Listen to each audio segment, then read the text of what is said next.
Some calibers ruled for decades reliable, trusted, the go-to choices for hunters, shooters, and military alike. They were legends in their prime. But time, technology, and shifting trends have changed the landscape. While you'll still find a few loyal fans clinging to them at the range or in the backwoods, the cold truth is these calibers are quietly disappearing. No headlines, no major farewell tour, just fewer rifles chambered for them, less shelf space at your local ammo shop, and a slow fade into near obsolescence. So what happened? Are these rounds really outdated, or are they victims of marketing and modern hype? Today, we'll dive into 5 iconic calibers that once defined their era, but now in 2025 they're being quietly pushed to the sidelines. If you've ever owned one of these, you might feel the sting. And if you're thinking about getting into one now, well, you'll want to hear this first. Let's take a long, thoughtful look at the fading legends of the rifle world. 1. .264 Winchester Magnum, the forgotten speed demon.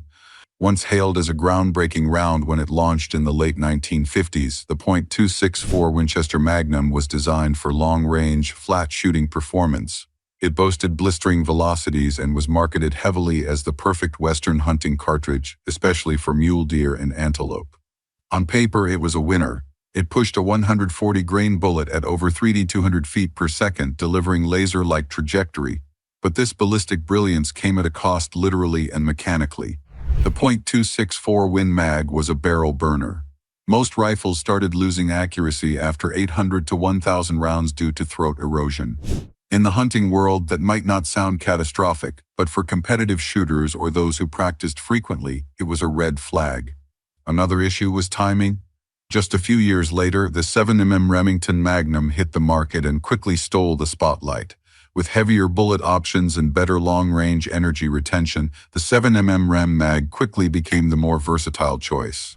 Today, the .264 Win Mag is rarely seen. Ammo is tough to find, rifle manufacturers have all but abandoned it, and unless you're a die-hard handloader with a nostalgic heart, you're probably looking elsewhere. It's a cartridge that deserved more love, but got buried by better marketing and more practical competitors. 2.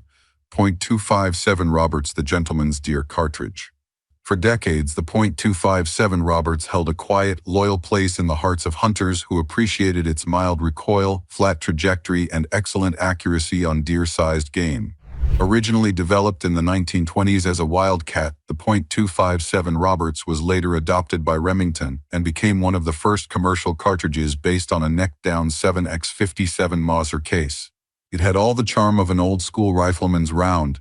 It didn't kick your shoulder into oblivion, and with a 100 to 117 grain bullet, it delivered clean kills on everything from whitetails to antelope. Accuracy was excellent, especially in well-built bolt actions like the Remington 700 or Ruger M77. So what went wrong? It got outpaced by newer designs like the .2506 Remington and the 6.5 Creedmoor. The .2506 offered better velocity, while the Creedmoor brought modern ballistics, factory match loads, and widespread rifle availability. Suddenly, the .257 Roberts looked old. You'll still find diehards that swear by it, and they're not wrong. It still works, but with limited factory ammo and very few modern rifles chambered for it, the .257 Roberts is fading into the background. It's not gone, but it's definitely going. 3. .308 Savage, the forgotten predecessor. Before the .308 Winchester, there was the .308 Savage. Introduced in 1920, this round was a marvel of its time. Designed for the Savage Model 99 lever-action rifle, the .308 Savage packed impressive power into a compact case. It was a legitimate big-game cartridge for everything from deer to elk within 200-300 yards. Its biggest contribution, it laid the groundwork for the .308 Winchester, which was developed as a modernized military round in the 1950s. Once the .308 hit the scene, the .308 Savage's days were numbered. The newer round had slightly better ballistics, broader rifle compatibility, and quickly became the standard for NATO and civilian shooters alike. Today, .308 Savage ammunition is scarce, and new rifles chambered for it are virtually non-existent. Unless you've inherited a Model 99 or have a soft spot for vintage rifles, chances are you've never shot one, and that's a shame because it's still a very effective cartridge, just one that's been totally eclipsed by its younger sibling. 4. 7mm Weatherby Magnum, lost in the middle. Weatherby is known for high velocity, long-range power, and the 7mm Weatherby Magnum fit that built perfectly when it was introduced. It was faster than the 7mm Remington Magnum, delivered more energy downrange, and had that iconic Weatherby double-radius shoulder. Ballistically, it was a dream. But it also had a big problem: practicality.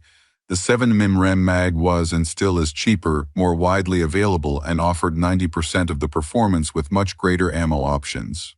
Weatherby's proprietary brass and premium pricing limited its appeal, especially for hunters who didn't want to pay top dollar for factory ammo. Add to that the emergence of newer cartridges like the 7mm PRC and .28 Nosler, and suddenly the 7mm Weatherby Magnum is stuck in no man's land, too expensive and niche for casual hunters, but too outdated for serious long-range competitors. Weatherby still chambers rifles in it, and reloaders can make it shine. But make no mistake, it's quietly stepping aside as newer, more efficient 7mm cartridges take over the game. 5. .222 Remington, the original Bencrest King. Long before the .223 Remington took over as America's go-to small-bore cartridge, the .222 Remington reigned supreme. Introduced in 1950, the .222 was wildly accurate and quickly found favor among Bencrest shooters. It was smooth, consistent, and capable of tiny groups at 100 yards. For decades, it was the darling of precision shooters and varminters alike. Then came the .223 Remington. Built to mimic the performance of the .222, but with greater case capacity and semi-auto compatibility, the .223 stole the spotlight, especially after it was adopted by the military and standardized for the R-15 platform. Suddenly, ammo was everywhere, rifles were cheaper, and the .222 started to look like yesterday's news. Today, finding factory .222 ammo is a challenge. Even more rare are new production rifles chambered for it. Final thoughts: when the legends fade. Each of these calibers had their moment. They were groundbreaking, beloved, and filled with promise. They served hunters, soldiers, and marksmen well. But the shooting world doesn't stop moving. New powders, bullets, rifle platforms, and consumer preferences have shifted the landscape dramatically. Are these calibers still capable? Absolutely. If you've got one and know how to use it, you can still fill tags and punch targets with confidence. But it's undeniable they're becoming harder to find, more expensive to feed, and less supported by major manufacturers. So what's the takeaway? Appreciate these calibers for what they are: icons of a different time.